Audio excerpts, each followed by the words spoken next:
This podcast is brought to you by Harry's. Please visit harrys.com and use promo code BALDMOVE, all caps, to get $5 off your first order.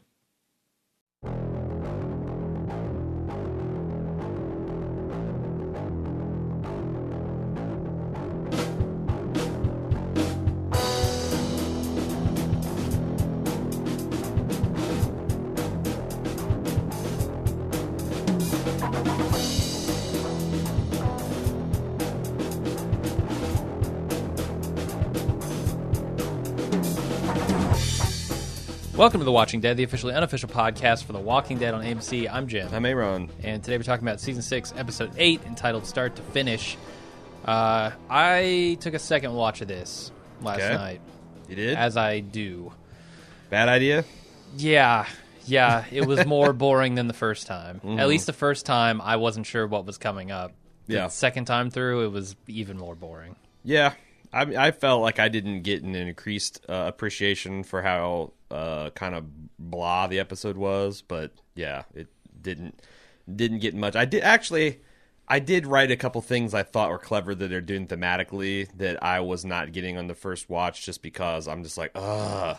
And where it's like, man, if this show was the better show we wanted it to be, that's the kind of things we'd be like speaking of in hushed tones, like, oh man, did you notice this thing? Oh, it makes me appreciate how much the show's. It's weird. Okay. So you came away with a greater appreciation of the... No, it's more of like... I don't know. It's like a weird flourish that on a better show I would be applauding, but I almost missed because I'm just not watching it at that level. Okay. All right. Like if you see a kind of really bad marching band... Yeah, kind of playing, like that. I don't know, the Star Wars anthem and perhaps like the miniseries. Or like, there's one guy in there, the tuba player's really good. Right. Really fucking good, but right. Well, let's say you and I are both looking forward to this Revenant movie, right? They had a nice, gorgeous trailer and for The Walking Dead. You see Leo with a wounded hand, you're going to be like, Christ reference, because that's the kind of, like, that kind of film has you prep, I'm looking for all these literary references and thematic themes and tones and stuff. You watch the Care Bears cartoon from the 80s and the Care Bear gets a wounded paw, you're just going to think, is going to get bandaged? Is someone going to use their rainbow belly to make it all better? You're not going to be like, Christ reference.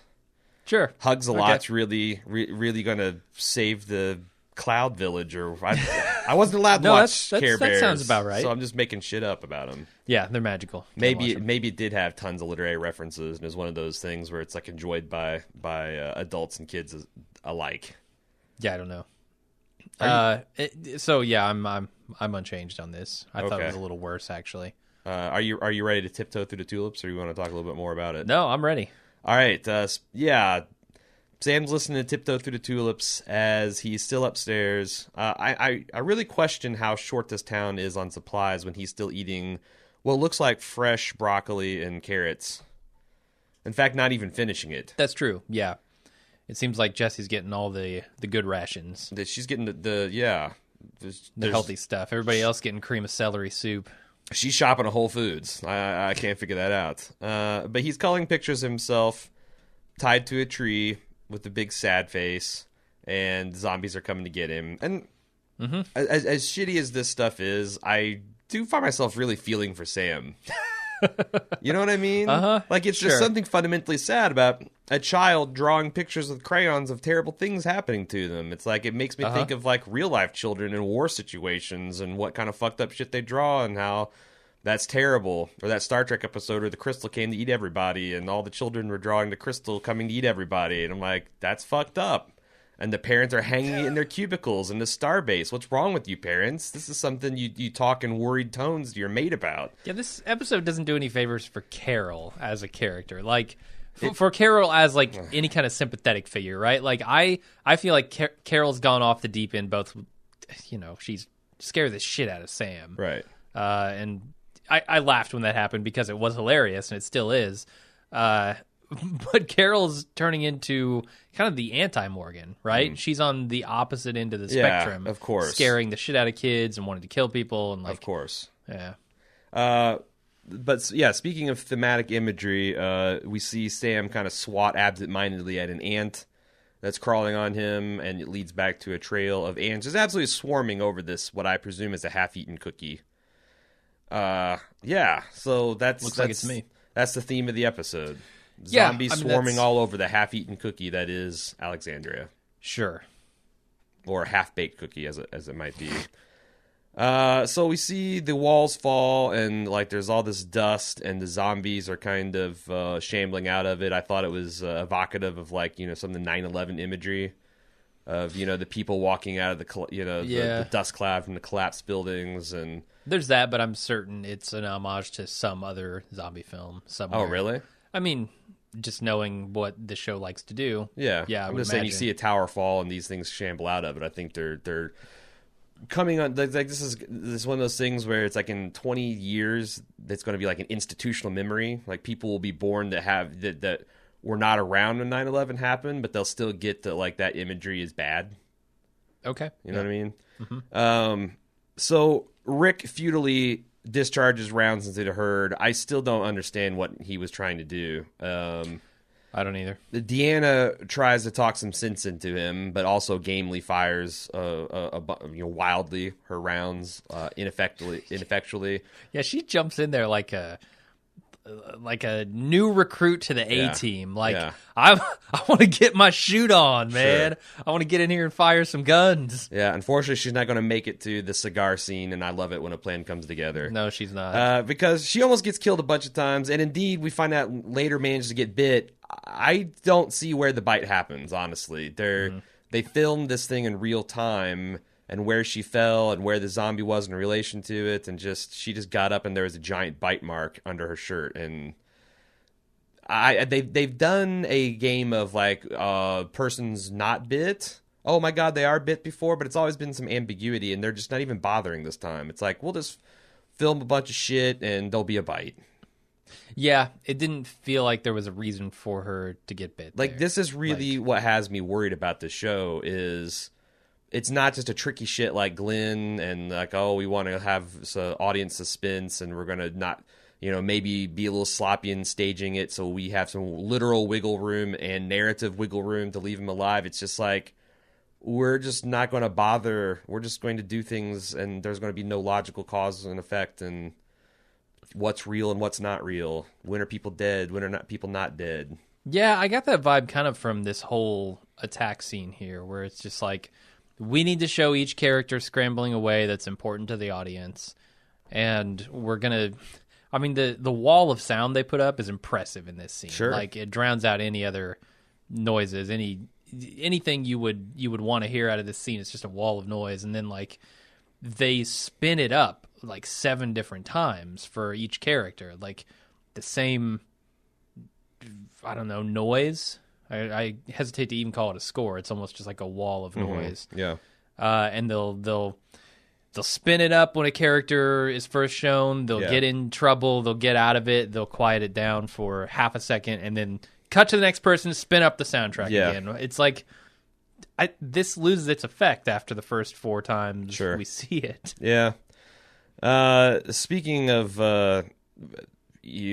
laziness, Morgan and Carol run for the detention facility, the makeshift drywall prison, and Carol trips over flat, unbroken ground. Oh, my God. Maggie runs for a small watchtower after repeatedly tripping over flat, unbroken ground. Maybe Rosita needs to cool it with the machete training and just teach things like tie your shoes. Tie your shoes, people. I can't stress this. Rule 1 of zombie apocalypse living is keeping your shoes tied. It's half the battle. This looks like one of those, the experimental robot videos that you see online, yes. Like of them trying to get out of a car. Or testing the walking algorithm. Can it manage stairs? What about stairs of various heights? Exactly. That's what I was thinking when I saw them both trip. Come on. Eugene is trying the old hide in plain sight strategy, where he just tries to disappear into the wall of a house somehow.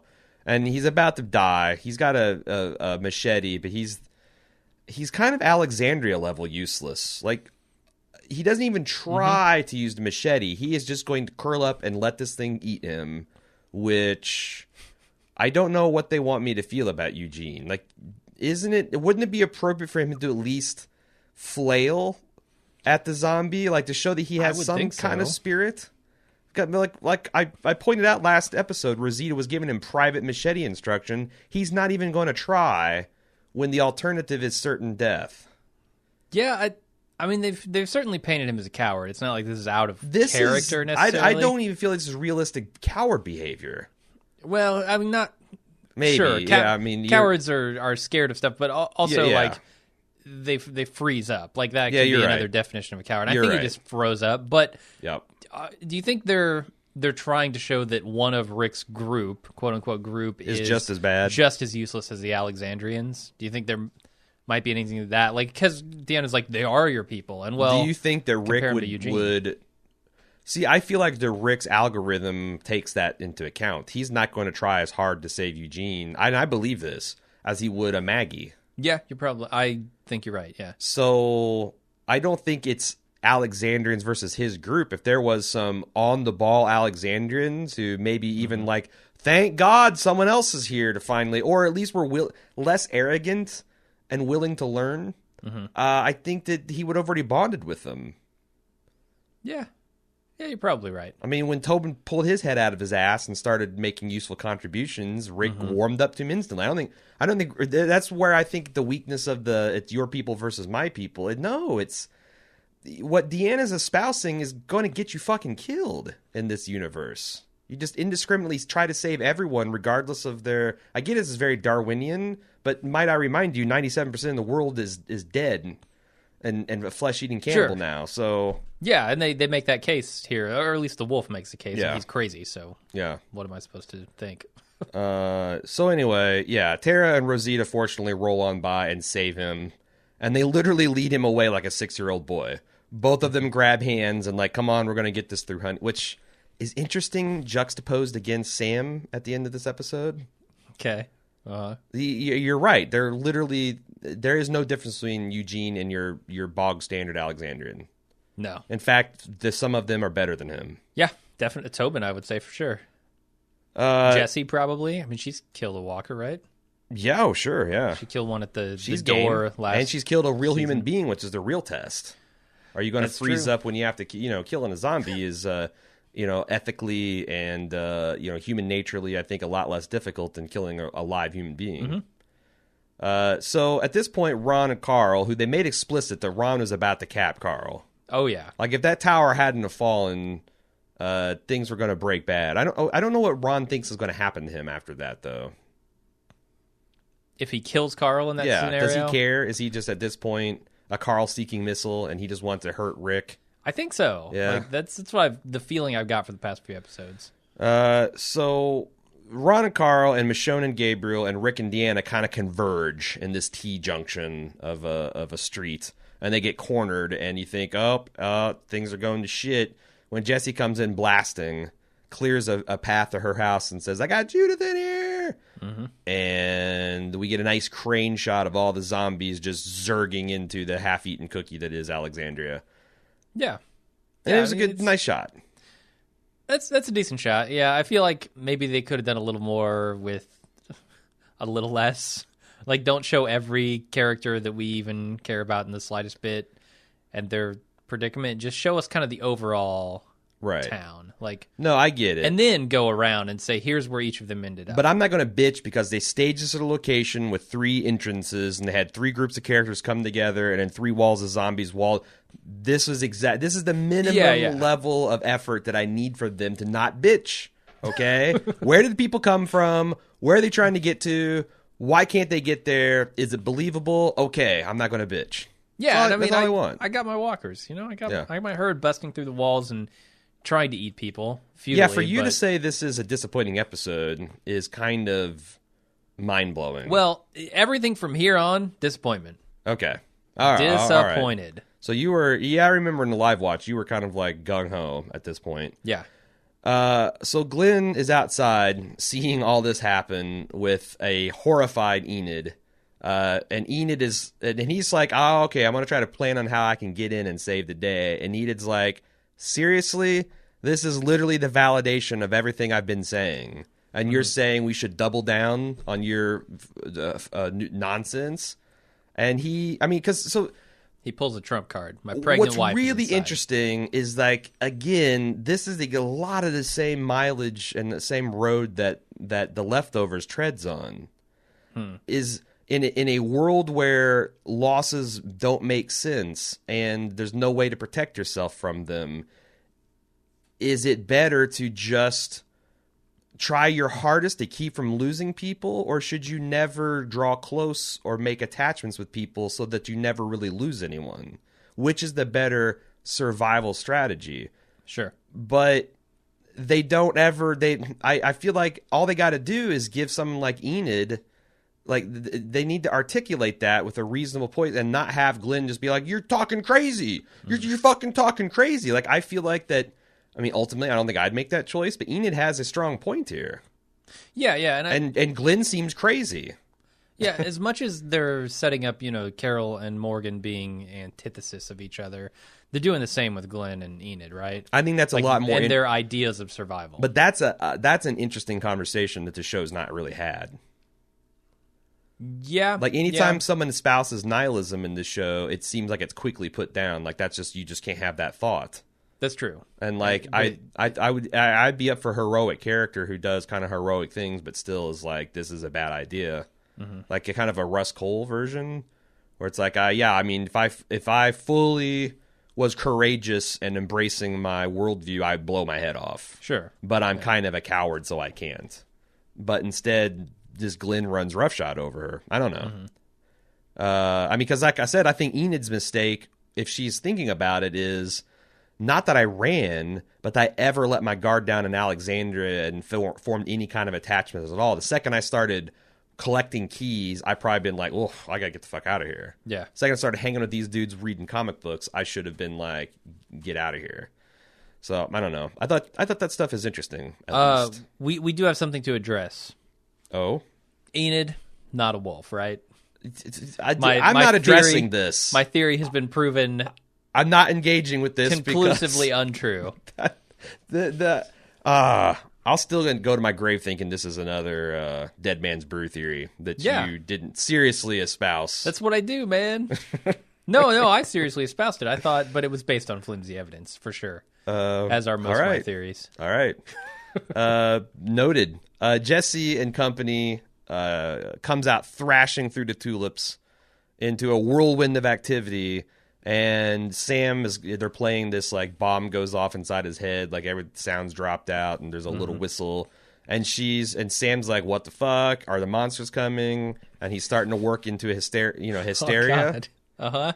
And Jesse's like, "You got to pretend like you're someone who is brave. Pretend like you're anything that you're not, kid. Like, just don't be you right now, because you are horrible and you are unequipped to survive this situation." This is not a nice thing to say to a child, is it? I don't know what you do, but here's the thing. I actually think, okay, so I don't have a lot of experience in child psychology other than the one I'm raising. And, obviously that's not a clinical experiment. But I know for adults, it's a valid tactic that they'll fake it till you make it is a valid psychological tactic. Like, sure, pretend like you're literally acting. Like, imagine a confident person. If you want to work on confidence, act in that confident manner, and eventually you will, if you keep at it, you will become, that confidence will actually be replaced from within with real confidence. It's a trick. Yeah. But it works. I have that experience with this very podcast. Like, when I started podcasting, like, I'm an introvert naturally. Sure, yeah. So you start podcasting and you're like, your conversational tone is off. Everything is like very reserved and stuff. And then you eventually, you just fake it until you make it. Yeah. I totally understand that. But the way she said it, like, pretend to be somebody you're not because you can't handle this. Like, tell him you need to be brave. You need to be courageous. Do this thing. Don't say, like, I know you're not this thing, but please be that right now. Yeah, I'm trying to think what you could say to a 10-year-old. I mean, probably the utilitarian approach would just be to brutalize them. Like, you shut the fuck up right now. Carol they in. Don't do it. You slap them until they do. Like, that's probably sure, but I don't know what a TV audience would like. again, I kind of wish the show was on HBO so you could explore like really truly disturbing fucked up things. Like you're a parent, and if you have 100 flesh-eating undead cannibals invading your house, and the most important thing is for your child to just shut the fuck up. What lengths do you go to save their life at the expense of inflicting emotional and physical trauma upon them? Especially on a kid like this who's already traumatized beyond belief. Like, Sam survived this. Is he ever going to be a normal person? Nah, he's forfeit. Brutalize him as much as you want. Bring Carol in there, strap him down. Now you're making me feel bad. Have for a him conversation with her. But no, I pondered that as a father. I'm like, man, what the hell do you do? Yeah. What do you do? Because when a child gets a rational fear of something, it's the worst. It's the worst. And they totally play with this at the end of the episode, which I like that moment. I think it's misplaced. Yeah. But I do like the moment they have where Sam is like, Mom, and you can tell he's not going to give that up at the end. Because kids don't. Like, kids will continue to call you until they get your attention. No, they don't think of things rationally and logically, and they don't have self-control and all those things that he's are... scared and he wants his... So this is the problem with the zombie Full House. You know, Judith growing into a toddler, being cute and all that. Like, this is the fate of all the things that like, unless they get into an ironclad safe zone... Yeah. You are just there. You're not going to make it. Your odds of survival are like 0. I agree. Yeah. So anyway, especially Sam, like maybe, you know, if he hadn't been in Alexandria and he had been experiencing some trauma outside the gates, like Carl, he'd grow up a little bit tougher, and you know, you could work with him in this situation. But like I said, it's super interesting. It's too bad that I think the audience reaction is going to be annoyance with Sam. Like I saw that a lot in. And like I'm not reading the feedback because it's a nice surprise for me. Yeah. But I read a lot in the forums and the subreddit, and it's just people like, oh God, Sam's going to get everybody killed. What a fucking idiot! And I'm like, he's not an idiot. He's a kid. He's a scared kid. This is a tragedy bomb. It's not like the same as when Noah fights with lawn furniture. Yeah, he has some kind of agency, whereas Sam's just a child, man. Yeah. What's he gonna do? Yeah. I feel bad for Sam. Frankly. I do. That's what I'm saying. Like I and whenever I like start digging on him, I really feel bad because And also, I feel like even though I feel like it's unfortunate that this child actor did a brand from the Game of Thrones and essentially went through puberty in the off season. Because I thought he played convincingly as like an 8-year-old boy, and now he's looking a little pubescent. And he's a little old for the material. But having said that, I think he's doing a really good job with what he's supposed to be doing. Like, really the material requires him to be slowly losing his shit at all time and look like he's on the verge of tears. I feel like that's got to be hard for a young actor to do. Sure. Like, hell, I can't cry on demand. Yeah, I don't know how you act as a child. He's one of the best of this class child actors I think the show's had. So, anyway.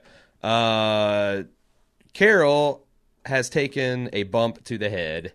Oh, how did she take a bump to the head? Probably when she fell and tripped over her shoelaces. You trip and you concuss yourself on a side? To be fair, she's milking this. She is making out like she's hurt worse so that Morgan will let his guard down and she can go murder the wolf. Certainly. I think that's all it is. I can't imagine. Although even hitting your head on the sidewalk when you fall is kind of crazy. That's true. You can get... you can... But if that actually happened, you could get concussed. You could. I just it's not like she fell backwards and sideways and onto something. She just tripped. You put your hands out. I get it. But since she's kind of a rough and tumble woman, I can conceive that she could get a wound on her head and then she could milk it deliberately. And so, she does do that pretty well. And Morgan observes that she doesn't trust Minnie because she won't let him attend to her. And she says, well, yeah, I trust you dead last because you are an idealistic moron. I love that line. I really do love that line. Way to stick it to him, Carol. Yeah. And she says, I don't trust you, but I don't think you were lying, which I thought was interesting. She's there's like, a distinction to be made there. I believe that you believe that this is the way to go. Yes. However, I strongly dissent. And I will do my best, my damnedest to see, this community thrive despite the insane risk you're taking with us all for this experiment. Like, Yeah. your goat milking, cheese eating friend did not endanger a whole community. He endangered himself and a fucking goat. Like, this is a much more fundamentally selfish act that Morgan's doing. And by dwelling on it and keep making it an issue, I thought they were making headway last week when he says, I just don't know. Yeah. Morgan, the just don't know Morgan, I think watches helplessly as Carol kills the wolf, which would be an interesting thing. Morgan flips back into, I'm a diehard, I'm going to potentially kill you. Because there's no way. I mean, the way he slams Carol on the floor, the wood decking, could easily kill a person. I'd rather, especially if she's already concussed. I'd rather resist you unto death rather than let you kill this wolf. Yeah, crazy. Yeah, and it makes sense the way in which Carol doesn't trust him. Like, sure. she doesn't trust him to be Morgan there is not to be when trusted. she needs him. Yeah, No. And do the things that she would do in a scenario. So cut to Denise with the wolf, and honestly, he's the unhealthiest individual I've ever seen since like Val Kilmer in Tombstone. Like, if I came into the studio and saw you looking like this man, I would start sending out feelers to co-hosts to be like, "Hey, you're not going to get me help. You're just going to replace me." No, you're dead. If you look I'm like that, too far yeah, gone. I'd be like, I think the bald Okay. move experience is going to last a day, maybe 2 tops, depending on whether a doctor comes to give him antibiotics. But it's gone. Going to need another co-host because I still got to eat. But no, I mean, this guy, like, I guess it shouldn't surprise me that a show that can pull off zombie makeup can pull off On Death's Door makeup so well. Yeah. The red-rimmed eyes, the perfect amount of, like, fever sheen. We've talked about the man's oral hygiene and what a horror show that is. But I do really like this shot, though, with them sitting on opposite sides of the room. Yeah. Really far, just as far away as they can be from each other. Cool shot. And am I crazy, or is this, well, I mean, this is probably an affirmative answer. Am I crazy, or is this Psycho's monologues the most interesting monologues we've had this season? Yeah. The way he views the world, and also like what's made it thought provoking is I'm trying to figure out how you would debate this guy's point of view in this universe. Yeah, so I mean, his ultimate point is nothing's unfair anymore, right? Yes, everything you can't bitch is on about the table. anything. The world's trying to die, which is kind of what Enid's saying too. The world's trying to die, and I'm just letting it, and I'm helping it out. And when I free you people from this nightmarish existence, I will use what I can to continue to survive to free other people until I'm freed myself. It's almost an unselfish worldview. From a certain point of view. From a very fucked up Obi-Wan Kenobi point of view. Yeah. But at least it's interesting, and I've never heard anyone espouse it on this show before. And again, it would be interesting if Morgan had found this guy back when he was a loner, and this would have been an interesting counterpoint to the episode where the Fargo guy, Twisty the Clown, nursed him back to health and then taught him the ways of the non-violent martial arts. I think it'd be interesting to have these guys square off philosophically and see, like, Morgan follow this down to the bitter end. But we're not going to get that, so... Yeah, I don't know. The show seems to like to reiterate very shallow points of philosophy, right? Like, bring up the beginning of a philosophical conversation, but never follow it to its logical conclusion, which is why I applauded Morgan last episode. And it also never matures. You know what I mean? Yeah, no, they keep repeating that pattern. Like, for as crazy as the wolf is, it's a more mature argument for nihilism in the show. Yeah, and I mean, so I think that's one of the things that I loved about what they did with Morgan last episode was that he was following these trains of thought, whereas other people weren't, and he could give them kind of lay the whole case out on the table and say, "Look, I don't know the answer to this, and I'm not sure there is even a right answer, but this is the side I've chosen, and this is what I'm going to do." And I feel like that is an honest viewpoint to have for a character. I agree. So she hears this, and she wants him to show him the wound, and she says, "You weren't born this way, you've changed," and proceeds to physic him. Amateur psychiatry time, showing she's no kind of doctor. She's not a medical doctor, and she's not a psychiatrist. Get out of here. Well, I thought it was that she what she's saying is like, I thought there was another layer of meaning, like just as you weren't born with this wound, this is a change for the worse. This disease condition, and I can heal you. Okay. And kind of, I think there's a subtle analog to his mental state. Like you weren't, you came out of the womb, brand spanking new, without all this baggage and without all the zombies in the world driving you crazy. You can also come back from that. It's actually a better argument than Morgan's making. No, that's fine. What I'm saying here is, when he jumps up and he inevitably puts a knife to her throat, and she says, "Oh, you're full of bullshit." Yeah. Come on, you didn't see that? No, he's not. He's been entirely honest with you about his intentions the entire time. Yeah. So Michonne and Rick uncovered Deanna's bite, and line of the week is her delivering, "Well, shit." And Perfect honestly, line. Deanna was awesome in this episode, Yep. and it pisses me off that I care so little about her. Because honestly, this could, if I gave a shit about Deanna, this would have been a powerful episode. Because that well shit was so well delivered. And her kind of last stand against the zombies in isolation was really well done. And I think everything she had with Michonne this episode was great. And I felt like that character was used badly in the last few episodes. Sure. Like, I mean, we obviously made fun of Barley equals intellect, and like, we didn't know what was going on with her and Spencer and where her head was at, kind of going into this episode. Well, I mean, that's a problem with all the Alexandrians. The show has taught us to treat them with contempt and to not feel anything and to think of them as cannon fodder, because they're the ones that are bearing all the brunts of dying, which makes sense from a storytelling point. Mm-hmm. But then just like you can't have Maggie drop to her knees and wail in anguish when she first catches sight of her sister and expect us to really feel that as like a 16 episode or 8 episode payoff to an emotional arc. You can't tell us not to care about these people, and these people are cannon fodder, and they're dumb, and they're weak, and they're babies, and then have this really awesome performance of anything. This would have been a great performance and a great end for this character if they had used the last 16 episodes to make us care about her.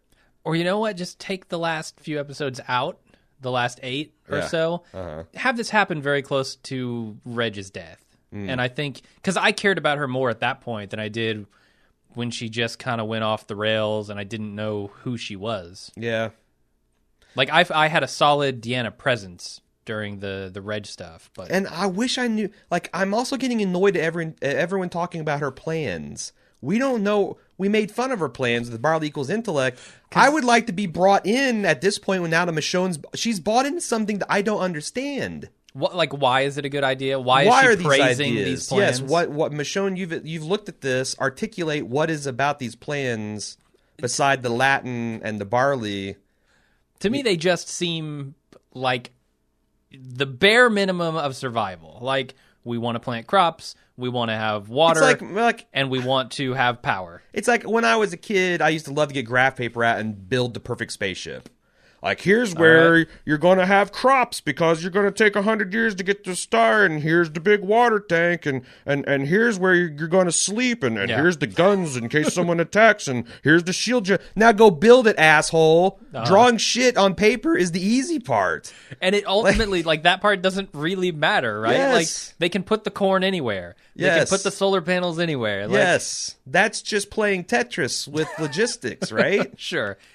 Glenn could do that. I'm sure Glenn could do that. Yeah, like, I'm glad you packed my U-Haul. Mm-hmm. But I don't know. I wish we knew why this was such an inspiring plan. Why this single-handedly made Michonne get all slack-jawed and then converted her. I mean, she was leading that way anyway, but converted her once and for all into a true believer. We do find out what the Latin means. Not this scene, but later on. Yeah, right. Right now, all we know is it's something Reg used to say when shit went If you gave bad. a shit about the show, you looked it up the week that it first appeared. So it's kind of I guess it's fine. I don't want to get caught into ripping the show for no good reason. No, just lashing out. I mean, I don't know how her plans fix the problems with the old Alexandria, but that idea of someday this pain will teach you a lesson, basically. Yeah, what doesn't you learn kill from you your makes you mistakes. stronger. Yeah, and you come back stronger. So, like, I think that that makes a lot of sense. I just don't know why it applies to the situation in Alexandria specifically. Mm-hmm. So Rick informs Jesse about Deanna's situation and simultaneously admires her gumption and wit in the grace of, or in the fire of zombie bites.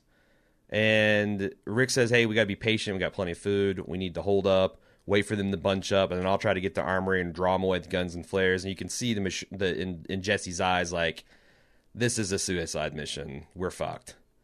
And we already did this scene, so let's, Michonne and Deanna then later talk about her plans and how good they are and the Latins. Michonne notices the Latin, and she says, I want this place to work. But Deanna asks what this means for her, and she says, I don't know. And Deanna says, you better. And again, this would work a lot better if I knew exactly what this place meant to Deanna. And I mean, this is a town that I get the impression she had a hand in. I mean, obviously she governed it.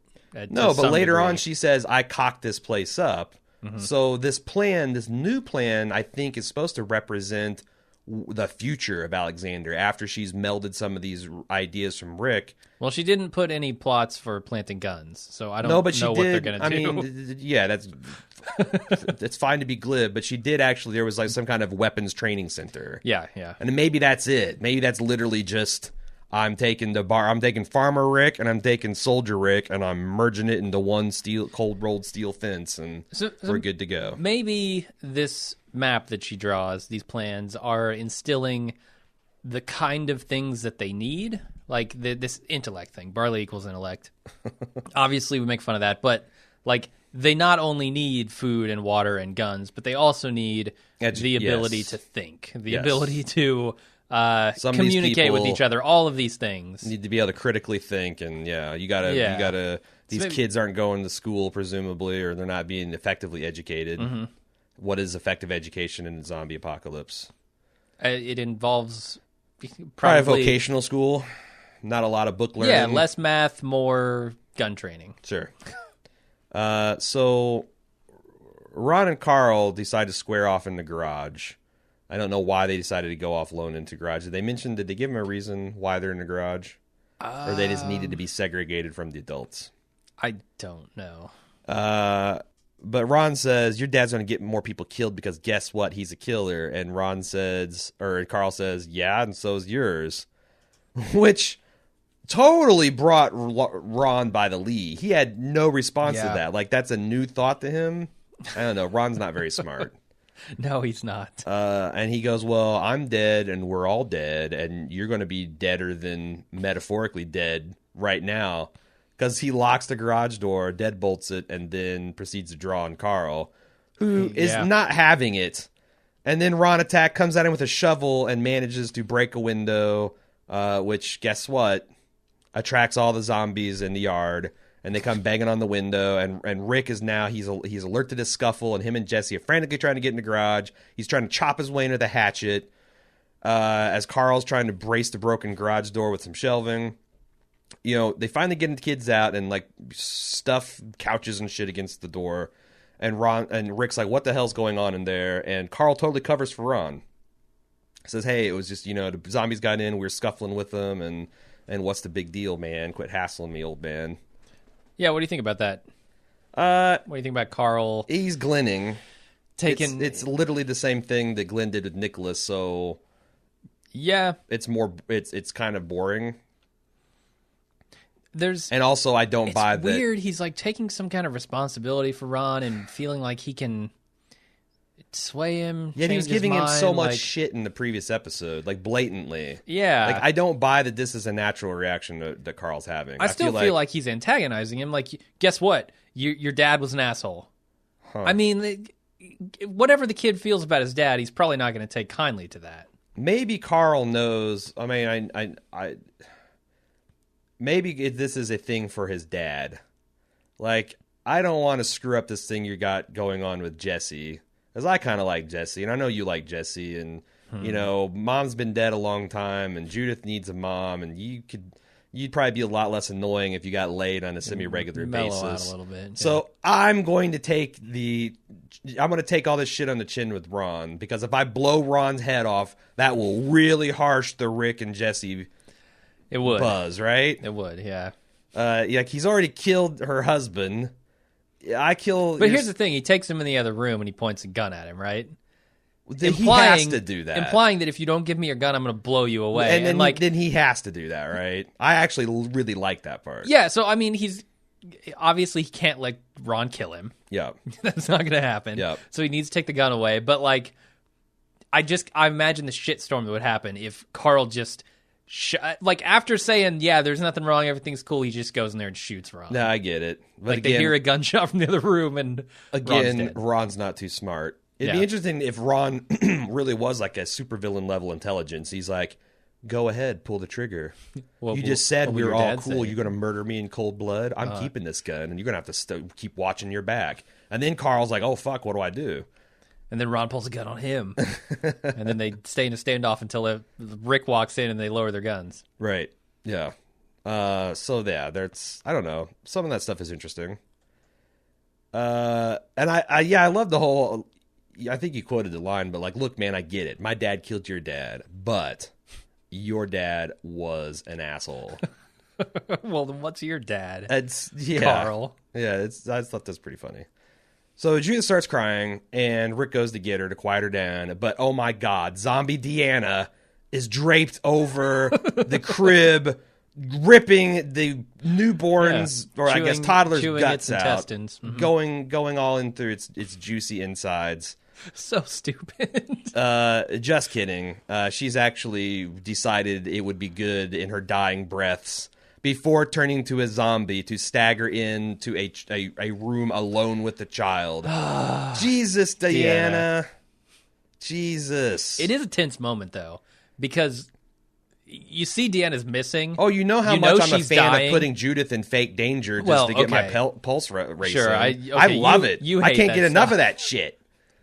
I don't mind it as much as you do, apparently. But it's a tense moment. Like, Deanna's roaming around somewhere. She's probably a zombie at this point. Yep. And then you see her draped over. And I'm surprised Rick pulled his punch there. Honestly, yeah. Like, I almost, when I watched it, it really bothered me the way he staged it. Like, Rick choked up while he still thought Judith was maybe being eaten. Yeah, I mean, I felt like she spun around and she said something, which I think is the thing, the key. Like, he didn't see her face or anything, but she said, Rick, or something like that. It's more control than I thought Rick would have. Yeah. But seeing that, like, I feel like that's the kind of thing that he goes back into tomb mode.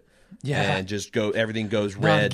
The sound drops out, and he just starts hacking until there's nothing left to hack. I mean, because like I said, like, if Judith ever does die, Rick is going to fucking lose his mind, man. He's got to, yeah.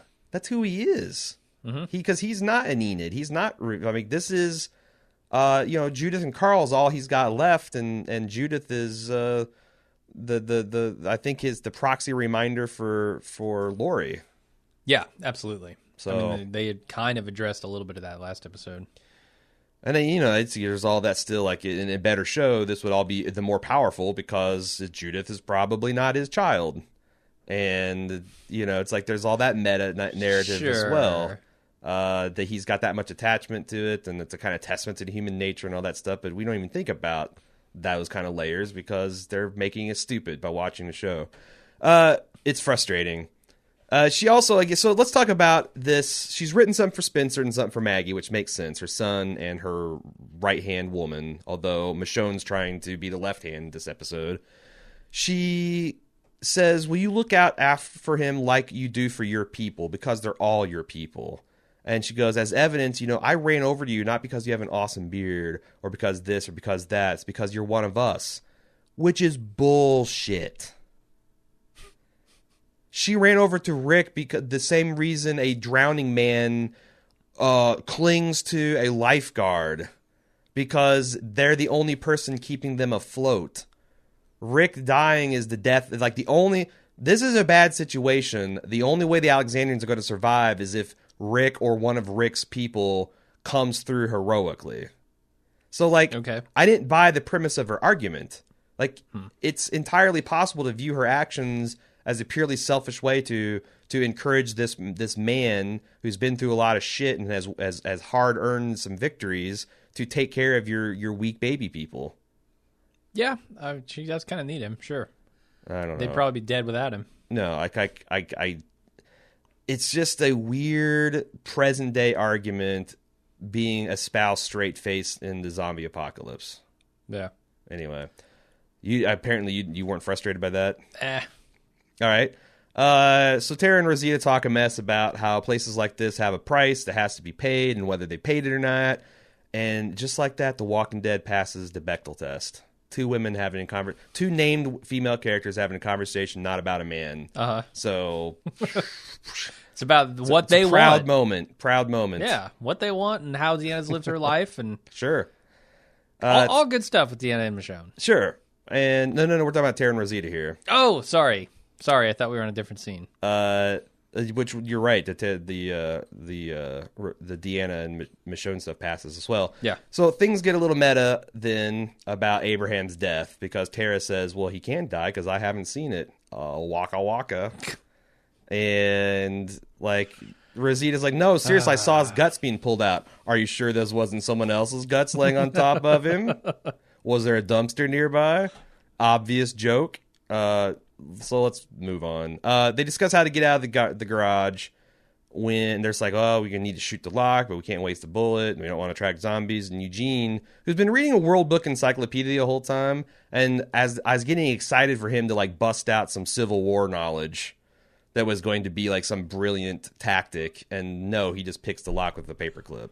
Well, he shoves a paperclip into the lock. Yeah, that's not how we'll say that. That's not how you pick locks. And people are like, well, "What's the big deal?" And I'm like, it's not hard information to find out. It's certainly not hard to fake. And it's indicative of the laziness of the show that they're just going to be like, I mean, it's the fundamental concept of lock picking. It's just it's the most basic thing you can know about picking a lock. No, it's like, you need some sort of tension on it. It's the same thing as like, if you learn your gun handling skills from Commando versus watching Lone Survivor. Sure. One is a better, more accurate, more painstakingly researched version of the thing. And when it doesn't cost any more money or the additional really spit and polish, why not go with that version?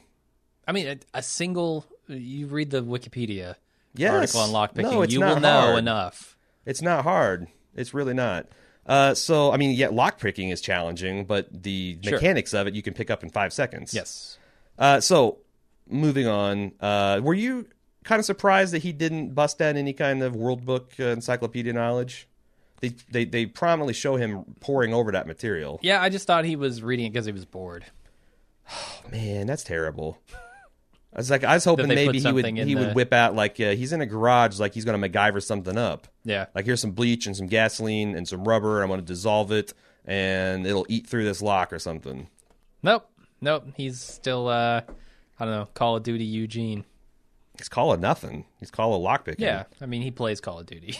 So Carol's resting her eyes because she's got a concussion and she's flirting in and out of consciousness, but she's actually faking because as soon as Morgan lowers her guard, she darts for the wolf. Mm-hmm. Back in Jesse's house, zombies have successfully pushed into the half-eaten cookie.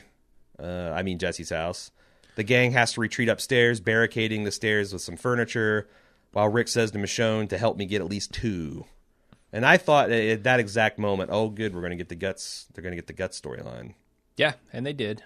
Zombie Kill of the Week goes to Michonne in this scene. Yeah? The walkers bust in, and she... Oh, yeah. Practically bisects one of them vertically. Sure. Like, just katana all the way up. Yep.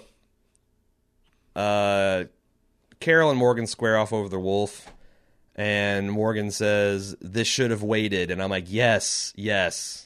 Carol, I agree with you. You're in the right, but you doing this in the middle of a zombie attack is insane. Yeah. It's insane.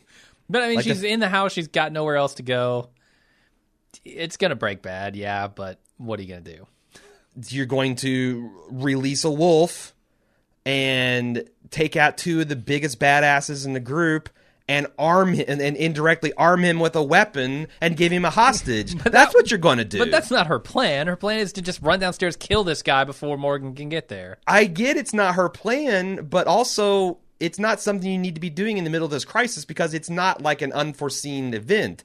Me and this guy struggle in a room with the wolf and Denise, who we know is kind of useless. She's trying to get the medical stuff going, but she's not a hardened warrior. What happens if we get incapacitated? What happens if you leave him there? It's and negligence at best.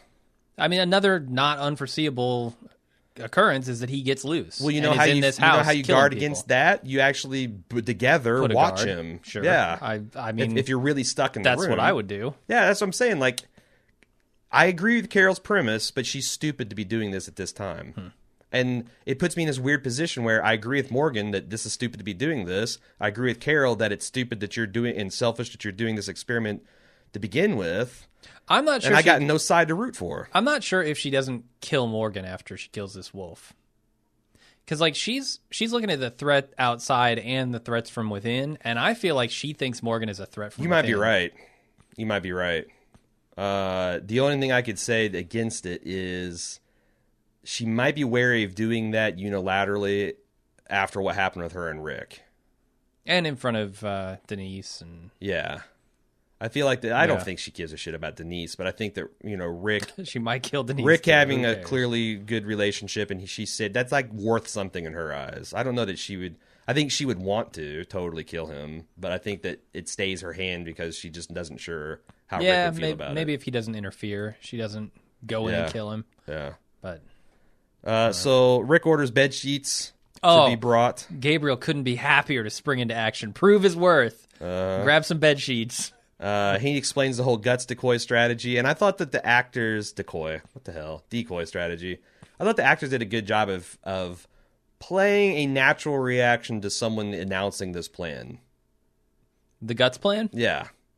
Like, if you look at Jesse's face and everybody's face, they're like, and he looks at him like, we've done this before. It's an insane plan. Yeah, no. Nobody really puts up a fight. They're just kind of like, because he's Rick, and they're in a kind of hopeless situation. But yeah, like that okay reaction, I think, is a reaction you would have in this circumstance. Because if you stay, you die. Everyone knows that. I felt like they didn't wink at us hard enough as audience members. Like, hey, remember season 1? This was not nearly as good as that scene. No, of course not. Like, there was no eulogy. There was just some black comedy in like Glenn's puking and the sound effects. There was a lot of almost joy in the like sculpting and how gross can we make this, whereas this was just very perfunctory. Yeah, that's how I felt. I wish they'd done a little more with it. Yeah, like really do some more wink and nudge with us. Yeah. What else are we talking about here? Oh yeah, Morgan and Carol have a boring argument over a psychopath in the middle of a zombie herd stampede. That continues. Michonne offers to ease Deanna's passing, and she says, "I'm just not ready yet." But she says, "I will be," and she flashes the gun, the reminder that she's got the means to do it. And Michonne's like, "Bad news, but we totally need that gun and all the bullets."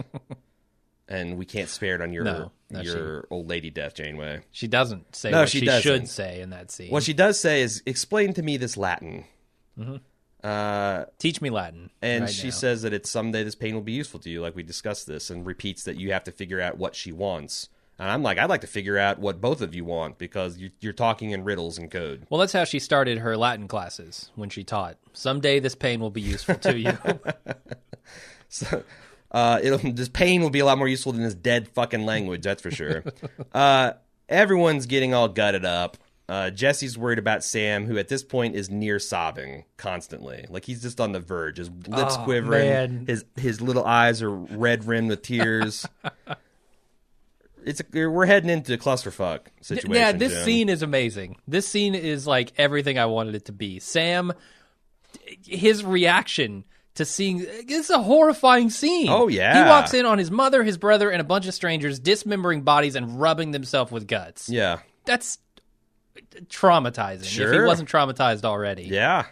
It's pretty amazing. It's not good.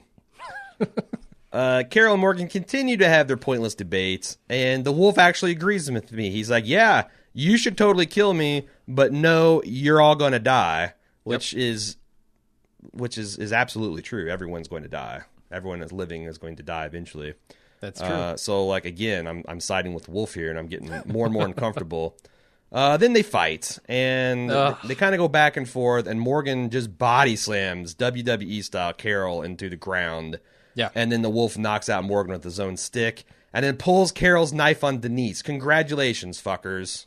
You've given this man the tool he needs to do the thing you both were afraid of doing. Congratulations.